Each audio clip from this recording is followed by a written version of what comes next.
Entrem em acordo. E Paulo começa com a exortação dos mulheres da igreja de Filipenses.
Paulo.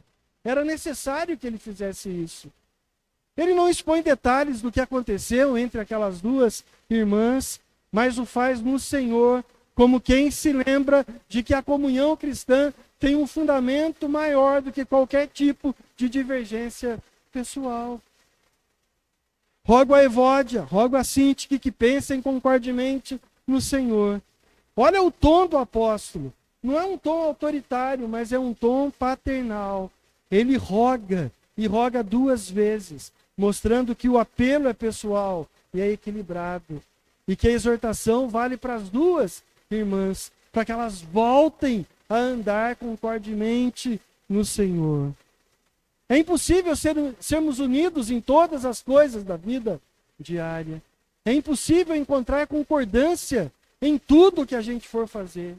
Às vezes a gente não concorda nem com a gente mesmo. Porque de manhã a gente está pensando em fazer a coisa de um jeito, na hora do almoço a gente já mudou a expectativa, à noite a gente já está fazendo de outro jeito. Às vezes a gente não concorda nem com o esposo, nem com a esposa. Às vezes a gente não concorda com os pais, não concorda com os filhos. Mas uma coisa precisa ser certa e clara.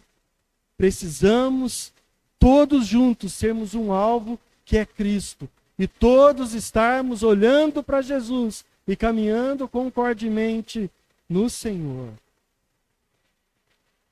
Então, quanto às coisas do Senhor, é possível reprimir pequenas diferenças, a fim de que o Senhor seja magnificado através das nossas relações pessoais. A unidade aqui não é uma uniformidade de pensamento ou de opiniões, mas uma harmonia de propósito. E esse propósito é o próprio Cristo, que é o Senhor da igreja. Você já percebeu como que o ambiente da igreja de Cristo é o mais diversificado possível?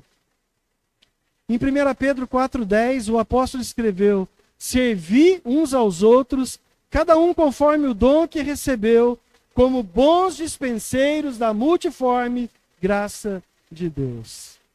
Essa graça também se manifesta na multiplicidade de dons, de talentos, de temperamentos, de histórias, de experiências da vida, todos de formas mais diferentes possíveis, caminhando juntos, mas todos olhando para Cristo, que é o autor e consumador da nossa fé. Na igreja tem gente de toda parte, de todo tipo de cultura, de todo tipo de formação, níveis sociais variados, experiências de vida completamente diversificadas, e ainda assim todos são chamados a viver em comunhão e a sentar à mesa com Cristo. Como que isso é possível? Como que é possível tanta gente diferente caminhar junto? Porque o que nos une não é o mesmo gosto, não é o mesmo jeito de ser, não é a mesma opinião, mas o que nos une é o Senhor Jesus Cristo. Quando todos convergem para Cristo, as divergências pessoais perdem a importância, porque eu olho para o outro e vejo o outro superior a mim mesmo, porque eu estou procurando não agradar a mim ou agradar o outro, eu estou procurando agradar a Cristo. Cristo se torna o ponto de equilíbrio da nossa comunidade, da nossa igreja, o centro de gravidade da paz. Onde Cristo é o centro, ali existe harmonia. Onde o eu é o centro, ali existe divisão. Paulo sabe que feridas interpessoais não se curam sozinhas. Por isso que ele envolve a igreja na resolução do conflito entre as duas irmãs. Olhe para o versículo 3. Sim, eu peço também a ti, fiel companheiro de jugo, que as ajude. O termo companheiro de jugo sugere alguém que caminhou e aprendeu com ele. E agora é maduro e equilibrado, capaz de guiar com sabedoria espiritual as partes ao caminho da reconciliação.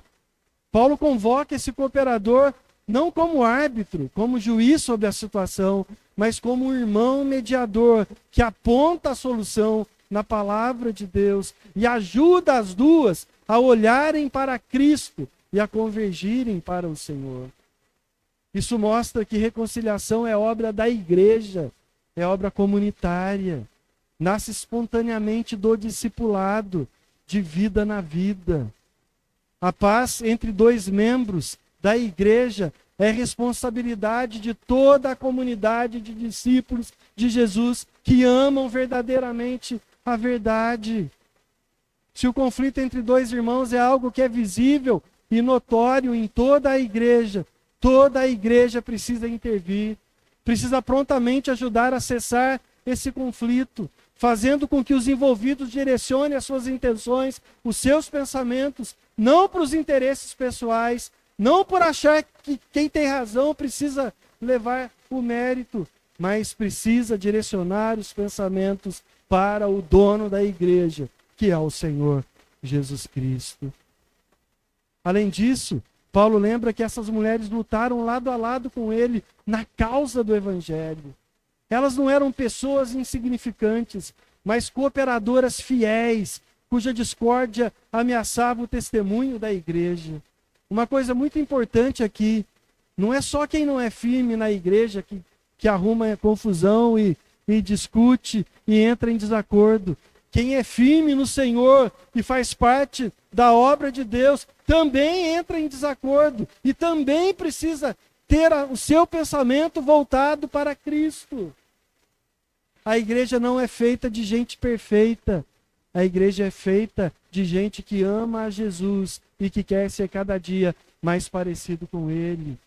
E que pode haver a necessidade de ter uma intervenção, uma ajuda dos irmãos para que os problemas de divergência sejam resolvidos em Cristo. Paulo, ao lembrar o passado delas, procura amolecer os seus corações. Ele apela à memória da graça, não à força da repreensão. É como se ele dissesse: vocês já serviram juntos antes. Lembre-se de como vocês são em Cristo e como vocês precisam voltar rapidamente para o Senhor. Então Paulo encerra com uma lembrança poderosa. Os nomes desses cooperadores estão escritos no livro da vida. São regenerados, são salvos por Jesus. Jesus pagou o preço dessas vidas com o seu próprio sangue derramado naquela cruz. Então, pare de andar em divergência e voltem-se o olhar para Cristo, para o Salvador. Paulo faz questão de lembrar que são pessoas redimidas, salvas em Jesus. O apóstolo está olhando não para as circunstâncias, ele está olhando para o céu. Lembrando a todos eles que a comunhão eterna já está garantida em Cristo. Se os seus nomes estão escritos lado a lado no livro da vida, por que ficar causando divisões aqui na terra? Se você vai ter que viver eternamente junto com seu irmão, porque vocês dois foram comprados com um preço incalculável. Para que viver em divergências aqui desse lado de cá da eternidade? Paulo mais uma vez exorta: para de olhar para os seus próprios interesses. Considera o outro superior a você mesmo. Olha para o exemplo de Jesus. Tende em vós o mesmo sentimento que houve em Cristo Jesus, que mesmo sendo Deus, não usurpou o direito de ser igual a Deus, mas antes se humilhou, se entregou à morte, e à morte de cruz. Quantas vezes as nossas diferenças, opiniões e sensibilidades se tornam maiores do que o evangelho que nos une? Paulo nos mostra que a reconciliação é um dever espiritual e comunitário e que a igreja deve se esforçar para manter unida na paz. Se há algo entre você e outro irmão, não espere que o tempo cure. Não empurre a situação para baixo do tapete. Não deixa do jeito que está para ver como que fica. Mas intencionalmente busque a paz. Resolva a situação. O tempo não cura aquilo que o orgulho alimenta. Vá, converse, ore e se lembre de que vocês têm um nome escritos no livro da vida e precisam se unir aqui em Cristo. A verdadeira unidade começa quando deixamos de defender o nosso ponto de vista, abrimos mão da razão e passamos a buscar o alvo, que é Cristo. A palavra de Deus em Hebreus 12, versículo 14, nos direciona para seguir a paz com todos e a santificação, sem a qual ninguém verá o Senhor. Então, meus irmãos, o conselho da palavra de Deus é claro. Irmãos, não demorem para entrar em acordo, porque cada minuto de desavença é um ladrão silencioso da alegria que o Senhor deseja ver no seu povo. A paz não é fruto da conveniência, mas da obediência. Não nasce do orgulho, mas nasce da humildade daquele que reconhece que Cristo é o Senhor da igreja, que Cristo é o centro e não somos nós. Quando o coração se reconcilia, ele se torna livre para se alegrar no Senhor. É exatamente esse o próximo passo que Paulo nos mostra.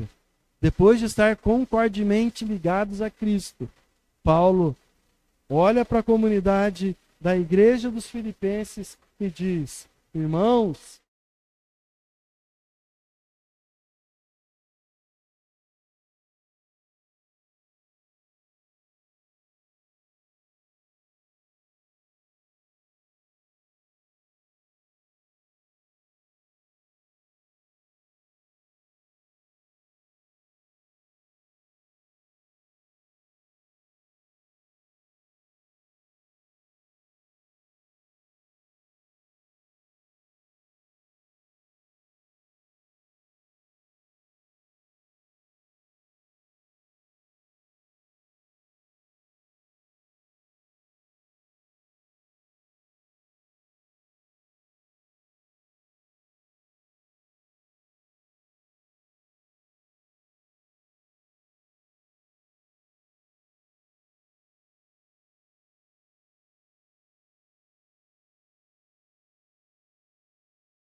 notícias, depende de dias ensolarados, depende de resultados favoráveis. Mas a alegria que Cristo garante a nós, a que Paulo anuncia aqui no texto, ela nasce em outro terreno. Por isso que ela é mais duradoura. ela floresce mesmo estando preso, mesmo estando em uma prisão, mesmo entre lágrimas, mesmo sofrendo, mesmo quando tudo parece contrário. Por isso ele repete: alegrai-vos sempre no Senhor. Outra vez vos digo, alegrai-vos. Regozijai-vos sempre no Senhor. Mais uma vez eu digo, regozijai-vos. É como se ele dissesse: não deixe que as circunstâncias ditem o humor da sua fé. Deixe que o Senhor dite a alegria do seu coração. Paulo, o prisioneiro, ensina aos livres a se alegrarem. Parece contraditório isso, né?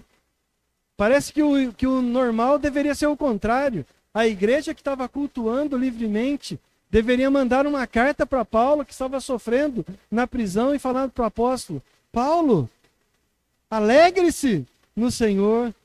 Mais uma vez eu te digo, alegre-se. Mas é justamente o contrário. O apóstolo que está sofrendo, está correndo risco de morte, ele manda uma carta para a igreja que está livre e diz para a igreja: regozijai-vos sempre no Senhor. Outra vez eu incentivo a vocês, alegrem-se no Senhor. Pode ter certeza que muitas das vezes, alguém que está sofrendo mais do que você, vai olhar no Senhor e vai falar para você: regozije-se no Senhor, alegre-se no Senhor. Talvez você até pode pensar, né? Mas por que essa infeliz está mandando eu me alegrar, se ela está passando, ou ele está passando por essa dificuldade da vida dele? É por causa do centro do foco. Aonde está focado a sua mente e o seu coração? Se a sua mente e o seu coração está focado em Cristo, você não vai ter problema nenhum em regozijar, embora as circunstâncias da vida está puxando para baixo, está puxando para trás, está puxando seu tapete, está tirando o seu ponto de equilíbrio, está fazendo você sofrer. Mas quando a alegria está no Senhor, as coisas dessa terra passam a ser insignificantes. A prisão não impediu o apóstolo de sorrir em Cristo, porque a alma dele estava ancorada em algo que não pode ser algemado pelos homens, que é a presença do Senhor. As pessoas podem tirar qualquer coisa de nós, até a nossa vida, mas jamais pode tocar na esperança de termos um encontro com o Senhor. As pessoas podem tirar tudo de nós, mas nunca vai tirar a alegria que nós sentimos no coração, porque a nossa alegria é Cristo. Por isso que o apóstolo disse: aquele que vive em Cristo, o morrer se torna ganho. Quando o viver é Cristo, o morrer é lucro, o morrer é ganho. Ele nos mostra que a alegria É uma ordem espiritual e um testemunho público, visível. As pessoas olham para nós e sentem a nossa alegria.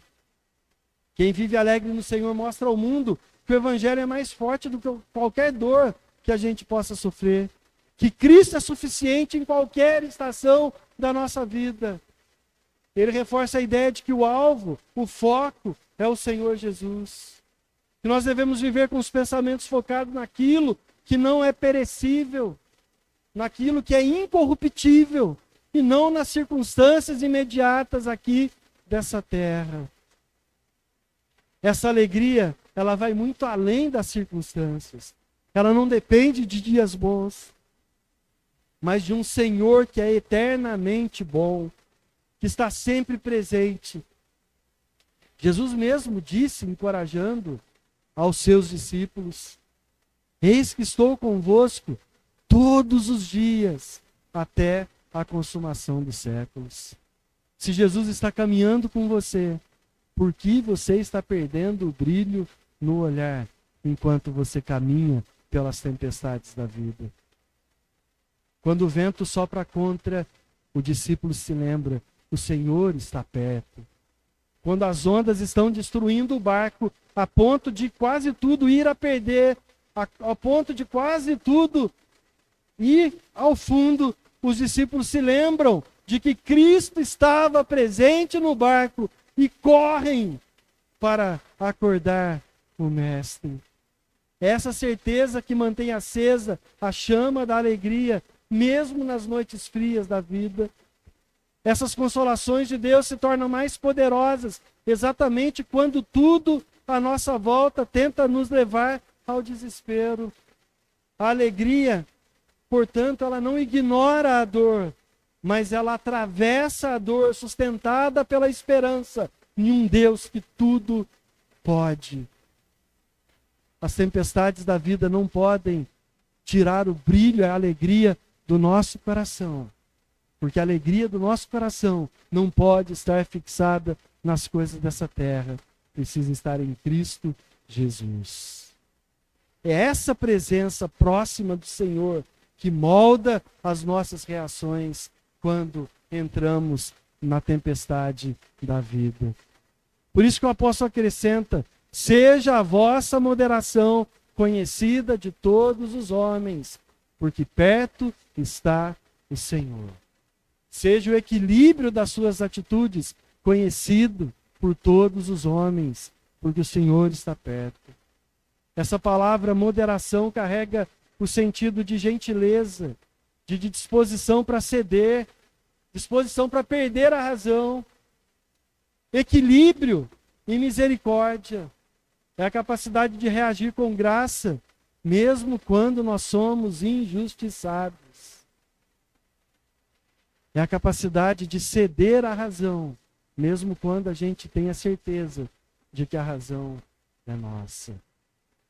Isso é moderação. Isso é responder com calma quando alguém nos ofende. É escolher perdoar em vez de revidar, de alimentar a amargura dentro do coração, de ouvir antes de julgar, de ceder em vez de insistir nos nossos próprios direitos. É quando, diante de uma discussão, você prefere manter o relacionamento do que vencer o argumento.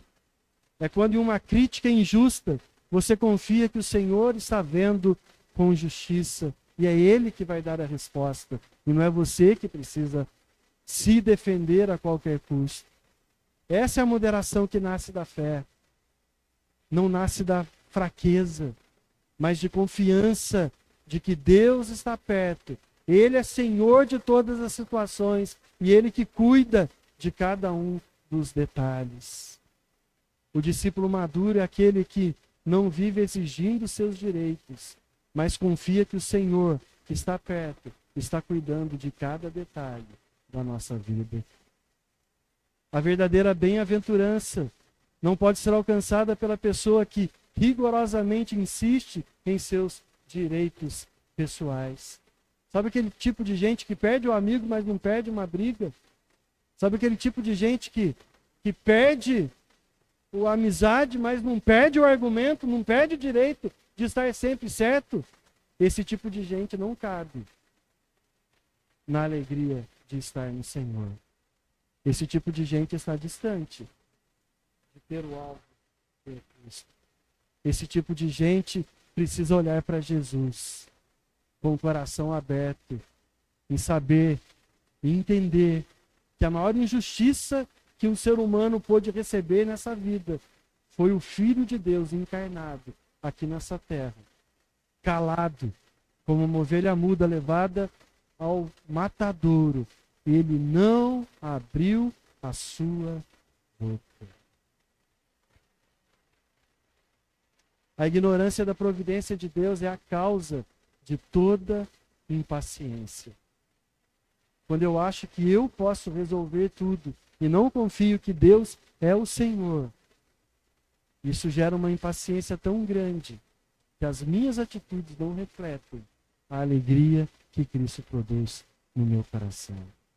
Em outras palavras, quem esquece que o Senhor está próximo, perde o equilíbrio e se torna refém das suas próprias emoções. Quem esquece que o Senhor está perto, demonstra que Ele próprio é Senhor. Por isso não quer levar desaforo para casa. Quer impor a sua razão, o seu desejo, a sua vontade a qualquer custo. Porque Ele é o Senhor e não Jesus Cristo, que é o Senhor da vida. Mas quem vive consciente da presença do Senhor tem uma vida de serenidade, de tranquilidade e de paz, mesmo sendo injustiçado, mesmo sendo injuriado, mesmo sofrendo. Ele não precisa provar nada, não precisa defender-se a todo instante ou se exaltar para ser ouvido. A sua vida é temperada com a doçura de Cristo. É o que Paulo chamou em Gálatas 5:22 de o fruto do Espírito. Amor, alegria, paz, longanimidade, benignidade, bondade, fidelidade, mansidão, domínio próprio. O fruto do Espírito é algo obrigatório na vida de quem ama a Jesus, na vida do discípulo de Jesus. Assim, a alegria e a moderação são dois frutos da mesma raiz, da mesma árvore. A certeza de que o Senhor está próximo. Ele está perto no tempo, porque em breve virá para buscar os seus escolhidos. Mas Ele também está perto no espaço. Ele é onipresente. Ele caminha conosco em todo tempo, em todo lugar. Mesmo a hora que você está fazendo as coisas erradas, perdendo a paciência, se exaltando, o Senhor está presente. Essa presença muda tudo. A nossa consciência de que Jesus está presente em toda a circunstância deve mudar tudo na nossa vida. É ela que faz a alegria resistir à dor e a moderação vencer o orgulho. Então, meus irmãos, escutem o conselho da palavra de Deus. Alegrem-se no Senhor. Mais uma vez, eu digo, alegrem-se e mostrem ao mundo com suavidade e firmeza de que quem tem Cristo não precisa viver de oscilações, mas precisa viver de convicções. Que a presença do Senhor seja o motivo da sua alegria, da sua paz interior. E o testemunho visível para o mundo, que a serenidade que você expressa no rosto reflete a uma paz que só Cristo pode dar no seu coração. Quando o coração encontra a paz em Cristo, a alma se alegra na presença do Senhor. O medo e a ansiedade começam a perder força. É por isso que o texto caminha, e o conselho de Paulo caminha para um último conselho. Não andeis ansiosos por coisa alguma. Irmãos, abandonem a ansiedade.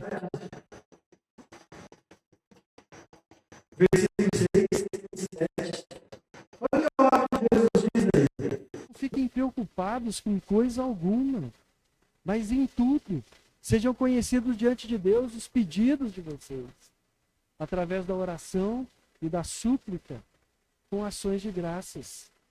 E a paz de Deus, que excede todo entendimento, guardará o vosso coração e a vossa mente em Cristo Jesus. Esses versículos são um bálsamo para uma vida atribulada de hoje. A doença que tem devastado a nossa geração é justamente essa, a ansiedade. Que hoje tem alguns nomes, né?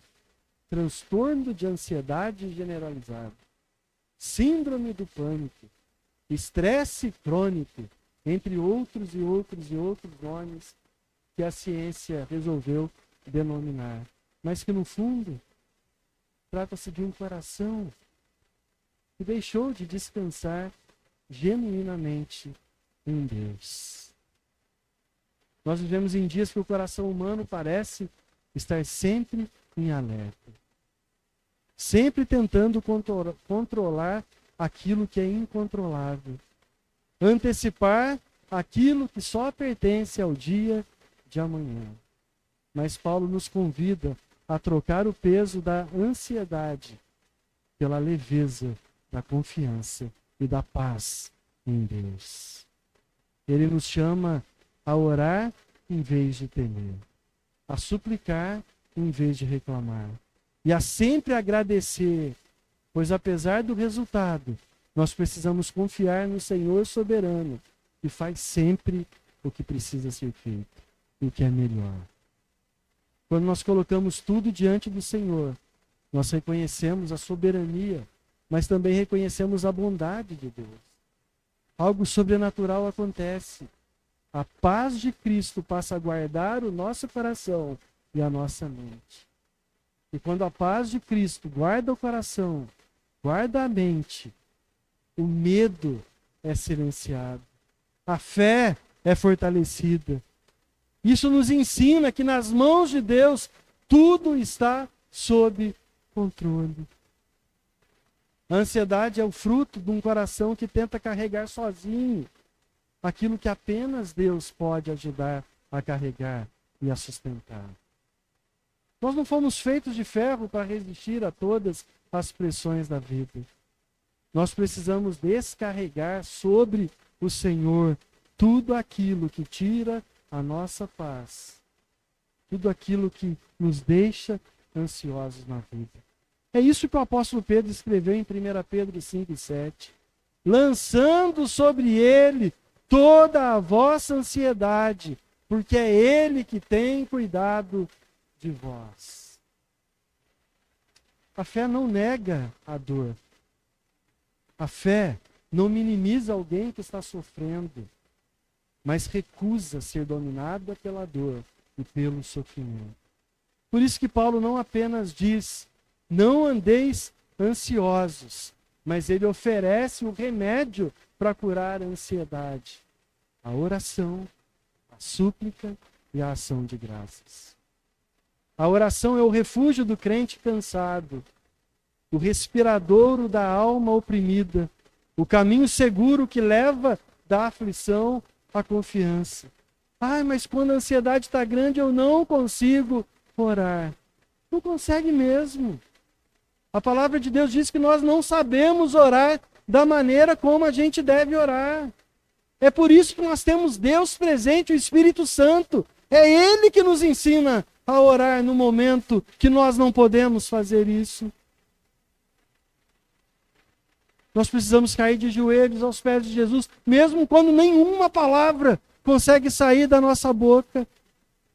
Nós precisamos nos prostrar em oração, mesmo quando o coração está aflito demais, a cabeça está acelerada demais, ao ponto que a gente não consegue pensar em mais nada. Mas a minha atitude de prostrar diante daquele que pode resolver o problema, ele vai me conduzir para que a paz entre no meu coração. É ele que transforma a angústia em adoração e a preocupação em paz. Na realidade, onde a oração prevalece, a ansiedade desaparece. Se nós estamos vivendo ansiosos, isso é um sinal muito claro de que a gente está orando muito pouco.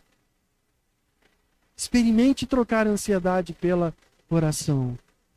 cada vez que o coração ficar acelerado, a mente ficar acelerada, a preocupação parece tomar conta da vida.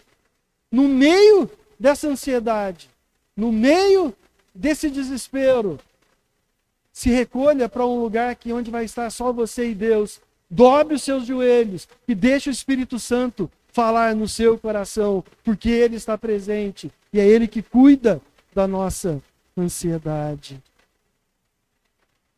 E não é uma oração qualquer. Paulo fala de súplica e de ações de graças. Oramos quando reconhecemos a grandeza de Deus. Eu oro toda vez que eu sei que eu não consigo, que eu não dou conta. Por isso, eu falo com aquele que pode. Eu reconheço que Deus é grande. Ao mesmo tempo, quando eu estou reconhecendo que Deus é grande, eu estou reconhecendo que eu sou pequeno. Ao mesmo tempo que eu reconheço que Deus tem todo o poder, eu estou reconhecendo que eu não tenho poder nenhum.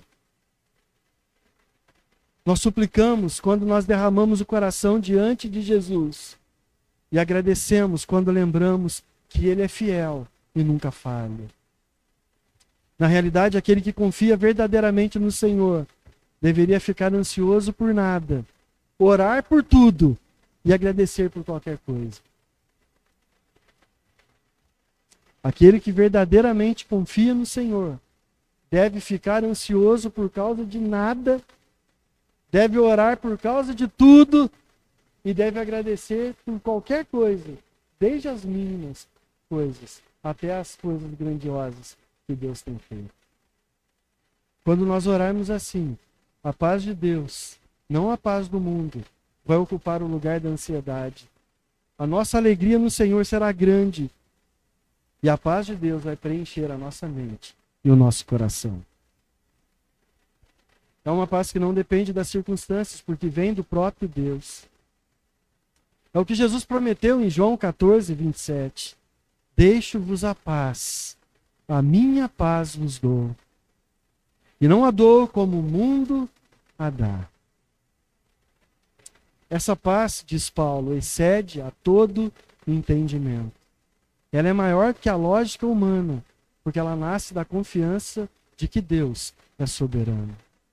Mesmo quando tudo parece desabar, o coração de Cristo permanece firme, sustentado por essa paz, que o mundo lá fora nunca vai conseguir entender. Porque o mundo não tem o Senhor da paz, mas nós temos. Paulo usa uma figura poderosa. A paz de Deus é como uma sentinela que guarda o nosso coração, a nossa mente. Assim como os soldados romanos guardavam a cidade, essa paz guarda o nosso coração, guarda a nossa mente. Isso é a paz de Deus que nos protege dos ataques do medo, das dúvidas, da incredulidade, da insegurança. Ela impede que a torturante angústia corroa o nosso coração, que é o manancial da vida. É essa paz que guarda o nosso interior de sermos tomados pela tempestade lá de fora.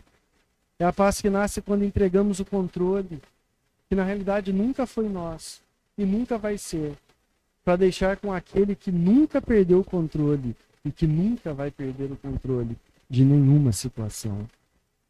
Por isso, irmãos, a resposta de Deus à ansiedade não é apenas consolo, é transformação, é mudança de vida. Ela não promete remover todas as causas de preocupação, mas oferece a presença de Deus no meio das tribulações da vida. A oração não muda apenas o que está ao redor, ela muda primeiro o que está dentro de nós, o nosso próprio coração. E quando essa paz reina no coração, o cristão pode caminhar por vales escuros, com a certeza de que o Senhor está perto. Versículo 5.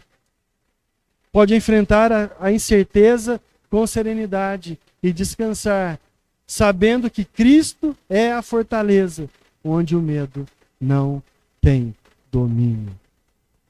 Na palavra de Deus, em Isaías, capítulo 26, versículo 3, o profeta declara: Tu, Senhor, conservarás em perfeita paz aquele cujo propósito é firme, porque esse confia em ti. Então, irmãos, a palavra de Deus é para nós hoje um chamado para abrir as mãos e soltar o peso que está roubando a nossa paz. Não há descanso enquanto tentarmos controlar aquilo que só Deus pode dirigir. Hoje o Senhor nos convida a fazer uma troca. Entregue a Ele a sua ansiedade para receber a paz que só Ele pode dar. Os hoje estão em plena atividade. Não há descanso enquanto a gente tenta controlar aquilo que só Deus pode dirigir. Hoje o Senhor nos convida a fazer essa troca. Entregue a Ele a sua ansiedade. Entregue a Ele o fardo pesado que tem atormentado a sua vida. Entregue a Ele aquilo que você já reconheceu que você não dá conta de fazer. Deixa Deus cuidar. Deixa Deus cuidar. O Salmo 46 termina dizendo exatamente isso. Agora, descanse no Senhor. Porque o Deus de Jacó é o nosso refúgio. Lance diante dele as suas preocupações, os seus medos, os seus planos incertos e confie. Ele sabe o que faz. É Ele que cuida de nós.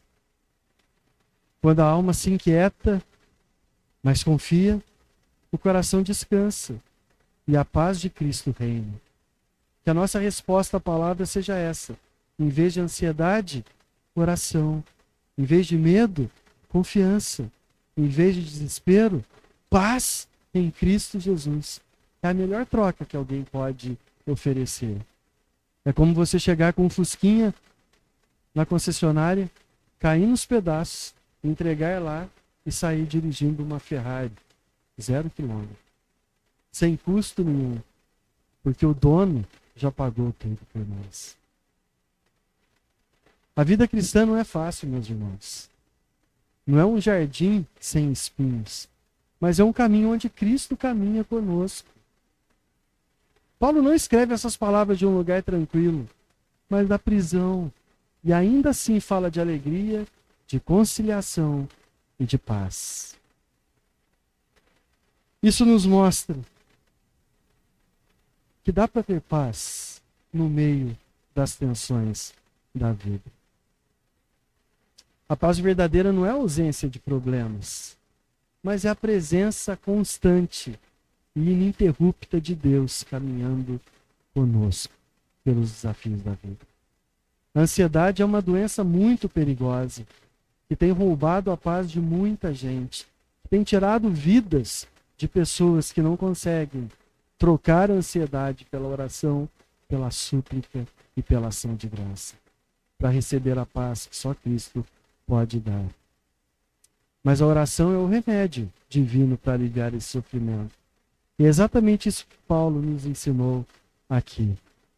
A resposta de Deus à ansiedade não é um comprimido instantâneo para plastificar os sentimentos e impedir que as pessoas vivam as emoções da vida.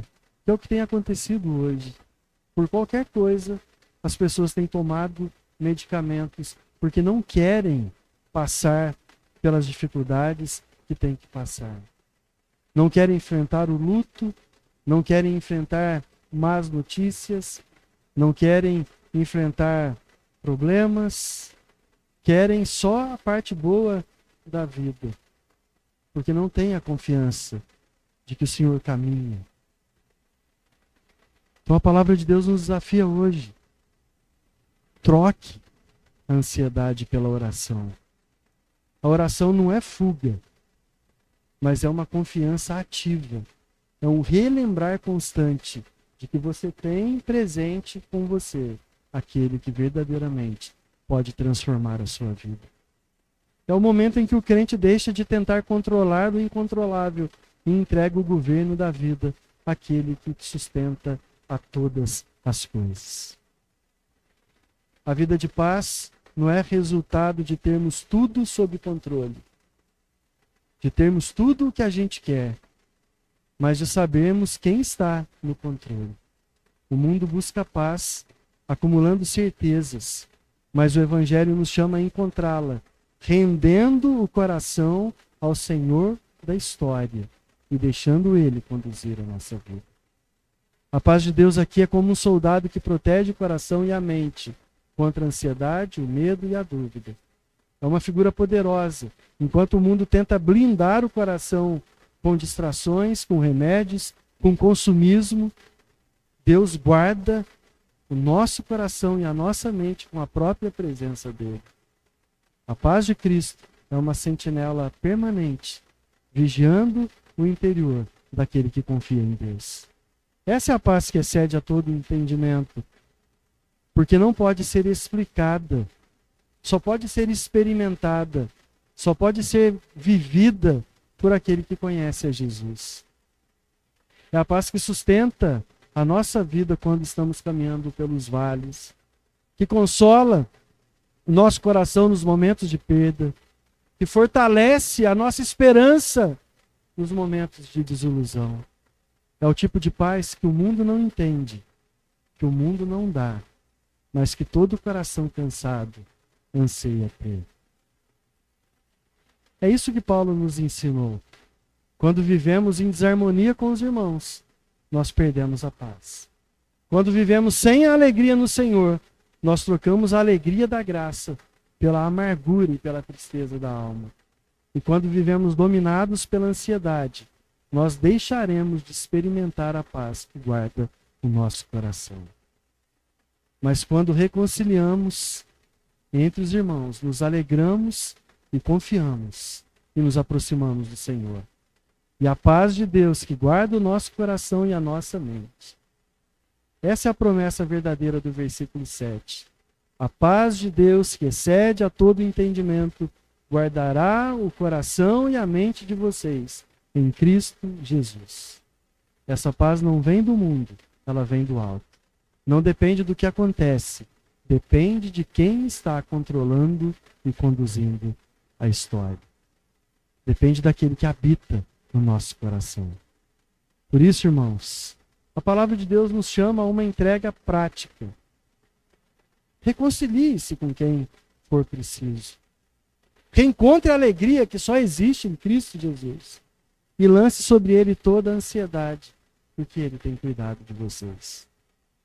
Quando nós fazemos isso, não apenas encontramos a paz, nós nos tornamos testemunhas da paz de Cristo em um mundo em colapso, em um mundo em choque. Então, mesmo em meio às tensões da vida, precisamos cantar como cantou o autor do Salmo 4, versículo 8. Isso vai fazer todo sentido. O salmista diz: em paz me deito e logo pego no sono, porque só tu, Senhor, me fazes repousar em segurança. Então, meus irmãos, eu não posso terminar a pregação de hoje de outra forma que não seja declarando a bênção do Senhor de Colossenses capítulo 3, versículo 15. Que a paz de Cristo seja o árbitro no coração de vocês, pois foi para essa paz que vocês foram chamados em um só corpo. Sejam agradecidos. Que o Senhor vos abençoe. Amém. Vamos orar mais uma vez?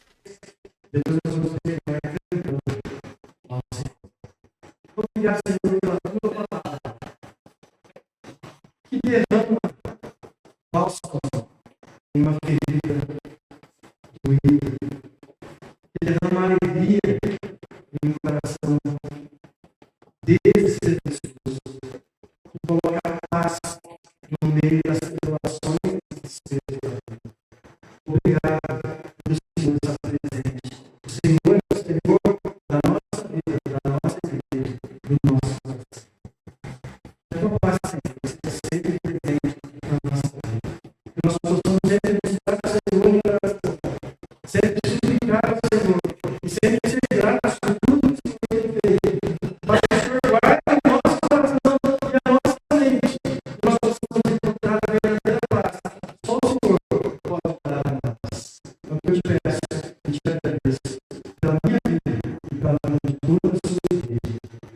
nome de Jesus, o príncipe da